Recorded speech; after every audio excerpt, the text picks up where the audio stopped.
Olá, que a graça te alcance nesta hora, que o amor de Deus, nosso Pai, te toque nessa hora, te fortaleça, te renove nessa hora, meu querido ouvinte. Bem-vindo ao meu canal sobre reflexões bíblicas. Eu sou o evangelista LCCR. Evangelista porque o Senhor me deu uma incumbência de evangelizar as nações, uma ordem que o Senhor Jesus deixou para todo cristão, e de pregar o evangelho a toda criatura. Quem crê e for batizado será salvo. Só que eu não sou aqueles evangelistas que ficam entre quatro paredes, somente diante de um aparelho de telefone ou um computador, não. Muitas vezes peguei minha Bíblia e saí a campo. Saí a campo evangelizando, falando do amor de Deus, pregando o evangelho, sozinho ou acompanhado. Na verdade, sozinho nunca, porque o Senhor está comigo. O Espírito Santo, ele está comigo nessas viagens e nesses trabalhos evangelísticos que tenho feito durante a minha vida. Eu quero nessa noite compartilhar uma palavra que se encontra em 1 Samuel, capítulo 22, você já deve ter lido. Fala sobre a caverna de Adulão. Adulão era uma cidade dos cananeus. E essa caverna foi parar o Davi, aquele que era o escolhido. Era um homem, foi um homem segundo o coração de Deus. E Davi, ele estava sendo procurado pela tropa de elite de Saul. Na verdade, a tropa de elite de Saul eram homens bem preparados, homens com extrema capacidade física, né? Homens armados, homens que tinham um preparo no exército de Saul, melhores flecheiros, melhores arqueiros, melhores lançadores de pedra, melhores lançadores de lanças, redes. Era uma turma seletiva para a guerra. E esses 3 mil homens estavam procurando o rei Davi. Não era rei ainda, né? Mas era perseguido, era o exilado Davi, que durante 10 anos ficou sendo perseguido por essa tropa, pelo exército de Saul, né? Ele certa vez estava em Ramá, né? E os agentes de Saul viram Davi. Davi percebeu que estava sendo vigiado e correu para o deserto. Correndo para o deserto, ele foi se despedir de Jonatas, filho de Saul, que era amigo de Jonatas. Ali também os agentes de Saul o encontraram. Ele fugiu para outro lugar, se eu não me engano, para Nod, uma outra cidade.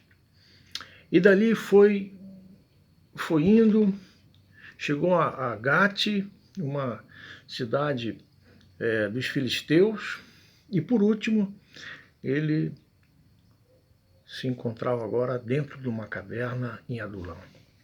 Caverna de Adulão. E lá ele entrou na caverna. Diz o texto sagrado em 1 Samuel, capítulo 22, versículo 1 em diante, que Davi ficou um bom tempo naquela caverna. Foram ver ele lá, seus pais, seus irmãos, para ver como ele estava, né? E depois Davi pediu para o rei de Moabe para que os pais de Davi ficassem na cidade, né? Até passar essa perseguição, essa opressão vinda do governo de Israel por meio de Saul. O rei Moabe deixou, né, os pais de Davi ficarem nessa cidade. E diz o texto sagrado que Davi, enquanto estava nessa caverna, vieram até ele cerca de 400 homens.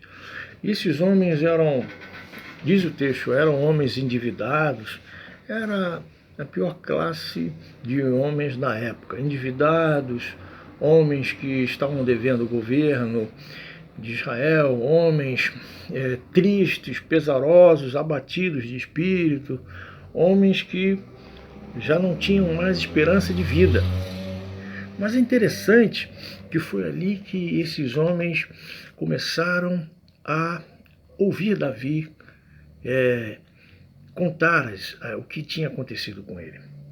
E eu estava lendo e ao mesmo tempo imaginando, né, como um filme passando na minha cabeça enquanto eu lia esse capítulo. Imagina ali Davi sentado, aqueles homens em volta, né? Alguma coisa que Davi falava, eles riam, outras eles ficavam pensativos, em silêncio, e Davi contando a sua história de vida, desde o tempo que saiu da casa do seu pai Jessé, cuidando das ovelhas. Imagina o Davi falando que um dia, né, em que Samuel entrou lá na casa dele, né, e diante dos seus irmãos, né, Deus o ungiu como rei, usando o profeta Samuel, derramando sobre a cabeça de Davi aquela unção, aquele óleo. E os homens tudo assim, mas Samuel foi na tua casa? Porque Samuel era como um presidente de Israel, um homem de status, um homem muito importante. E aqueles homens ficaram admirados, e Davi contando. Não, e tem mais uma coisa, Davi prosseguindo, né? Quando eu voltei para cuidar das ovelhas, eu me deparei com um urso. E aquela unção me trouxe tanto poder, tanta força, que eu peguei o urso e o matei. No dia seguinte veio um leão e eu matei. E eu penso que essas histórias foram impressionando aqueles homens, foi tratando aqueles homens de tal forma que eles começaram a ver a vida de uma forma diferente, começaram a ver os seus problemas como uma coisa muito pequena diante da unção que Davi tinha recebido. E por que não também não dizer que eles tinham esse direito de receber uma unção também? Por que não? E eles começaram a se apegar a Davi. Eu creio que Deus foi usando Davi para tratar com esses homens. Porque eu sei que muitos ali já achavam que a vida tinha acabado para eles.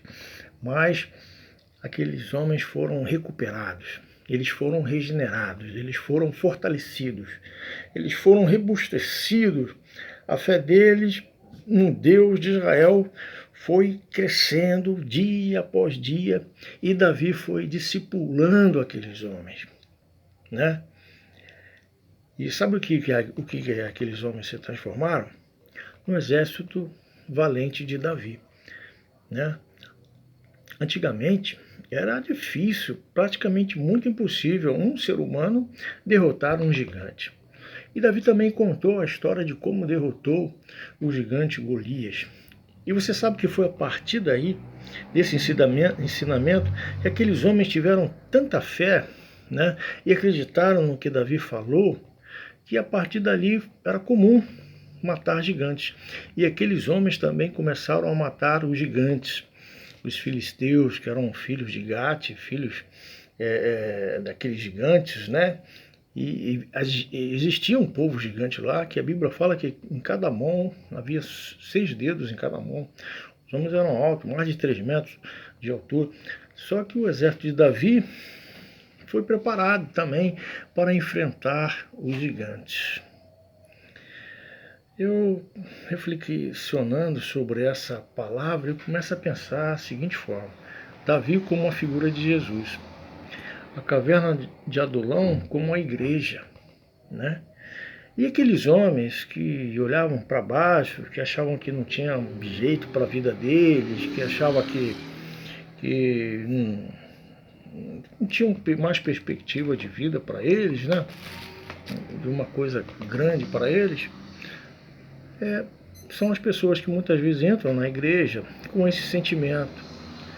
Mas, nesse momento, que assim como Davi foi usado por Deus para levantar a moral daqueles homens, o Espírito Santo quer levantar a moral, a sua moral, O Espírito Santo quer tratar esse sentimento seu aí, seu sentimento, né? Para você se reerguer, para fazer de você um valente do exército, não vou dizer do rei Davi, mas do rei Jesus. Porque diz o texto sagrado que Paulo escreve a Timóteo dizendo assim: sede um bom soldado de Jesus Cristo, né?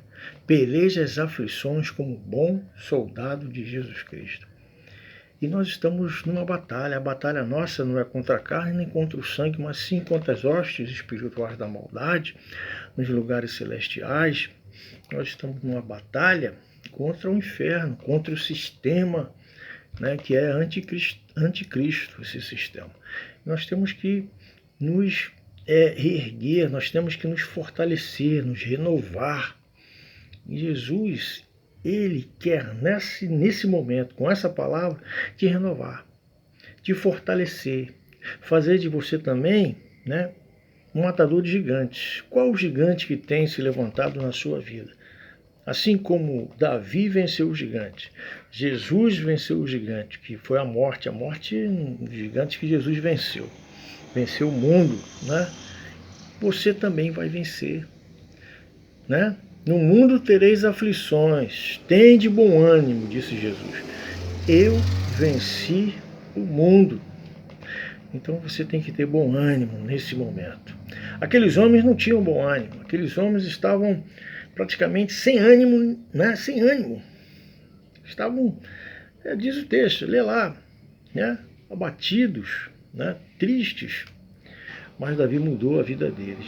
Deus usou Davi para fazer daqueles derrotados em homens vitoriosos, que passaram a pertencer ao exército do rei Davi. Quando Davi saiu da caverna, ele se tornou rei, você sabe disso. E aqueles homens passaram a ser incluídos no exército de Israel, né? Então, que você continue nessa peleja. Continue confiante no Senhor nosso Deus. Medite em 1 Samuel, capítulo 22, né? Em outra oportunidade nós vamos falar sobre a caverna, não de Adulão, mas a caverna de Elias. Então fica ligado aí no meu canal, você é bem-vindo, desculpe os erros aí, né? Os erros, muitas vezes a gente comete algum errinho de português, isso aí a gente vai aprendendo, a vida vai nos ensinando, e que você seja abençoado nesse dia, no nome do Senhor Jesus.